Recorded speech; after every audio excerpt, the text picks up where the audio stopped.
Hello, dear friends. This is Kira Rudik, member of Ukrainian parliament and leader of the political party Holos, and I'm speaking to you from New York, United States. So in this video, I will cover the reason why am I here and will answer some of the questions that you left at the comments to the previous video, as I have promised. Before we will start, please subscribe to this channel and like and comment this video. I really appreciate it and enjoy making this video for you. So, I am here in New York for a very good reason and on a business trip to represent the Committee of the Digital Transformation that I am a first deputy chair of for the first miltech company with Ukrainian roots that went on IPO NASDAQ here in New York. It was an amazing event. The company is called Swarmer.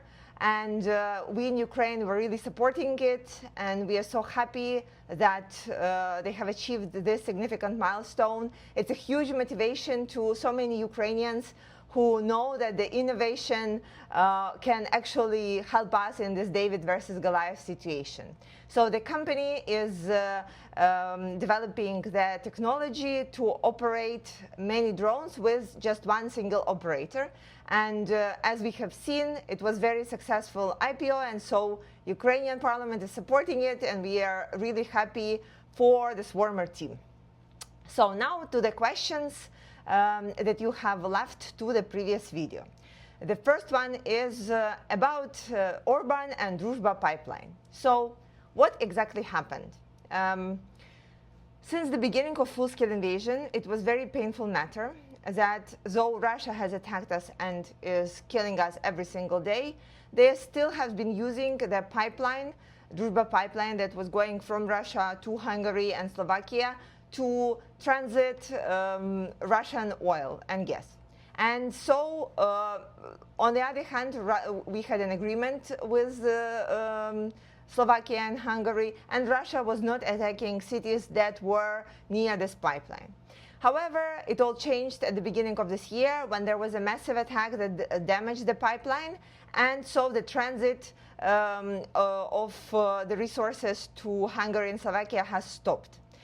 Obviously, right now, because Orban is facing the elections in April of this year, he is using Ukraine and President Zelensky as one of the main props and main points in his election. So if you happen to be in Hungary right now, you will see Ukraine and President Zelensky everywhere, but in a very bad connotation. So because Orban is saying that he would end all the wars, that Ukraine is not doing the right thing, and that Zelensky is not such a good guy, and he is using the incident with Druzhba pipeline as a reason to prove his point. I would say prove his point that Ukraine is against Hungary.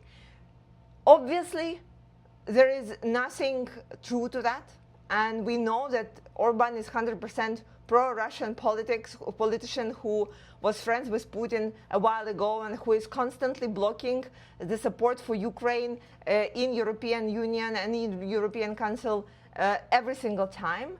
And right now he is desperately trying to stay in power, and perhaps politically he figured out that technologically it would be such a good idea to use this resentment that Ukraine should not be getting what we are getting right now within Hungarian people. I truly believe, I hope that that wouldn't work, but like right now everything that you will hear, all the statements from Hungarian leadership would be against Ukraine, and he will try to find like any single reason to bring it up again and again. It's just a political fight, and we will see what would happen. Ukraine is very open to showing how Druzhba pipeline was damaged, and say that we now need to consider if we are repairing it, because it was one of the things that we thought would work to preserve people's life. If it's not there, and if Russia is attacking that, then it should be up to them.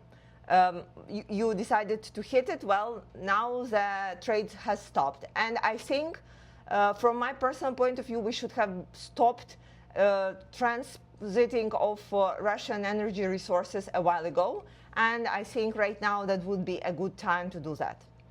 So next question is, how does this realistically end? This is a question that you have asked a lot, and like there is additional here about mobilization of people, and is Ukraine able to keep up with that? Well, of course, mobilization of people is a painful subject. However, it still happens and it's going on, and we still have both people who are coming voluntarily and the people who are being called by the state. I need to insist and like tell you once again that the majority of people who are being called by the state are coming in. The issue that we are seeing is with the people who are trying to remain hidden under and go under the radars. So, and then when they are stopped at the streets, they cannot present like any paperwork. And so neither that they have been called or not called, they do not have anything. And then they can be pulled to the centers of mobilization.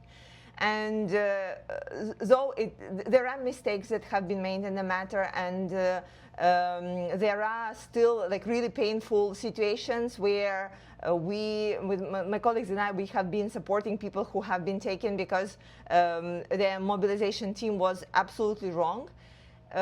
These cases, they are really like really rare cases, and the majority of people, and I'm not sure that I can tell you how many people a month we are mobilizing, but it's thousands of people, and there are no problems there. So obviously it will be very hard for Ukraine to sustain 2, 3, 4 years of mobilization and more years of the war. But again, what is the alternative here? And so briefly, I covered how this war can end in one of my previous videos, but I will tell you quickly, as one of the American presidents said, we win, they lose. This is the goal, and we do not see any other way right now. And even because we understand that even if there is a ceasefire or even if there is a peace deal, then Russia will just come back very quickly in just a couple of years. So we hope that there is possible for regime change in Russia, or for a stronger position of our allies on that. That will allow us to make sure that Russia would not attack us again. As of right now, it is absolutely unclear, and with Iranian war, things become really unpredictable, and there are less and less things that we hear about the negotiation track. So we continue doing what we can, everyone, every single day, everyone on our side, and we will see what will happen. Unfortunately, there is not much more information as of right now, and whenever something else happens, I will let you know, and we'll record a new video. Thank you so much, and glory to Ukraine.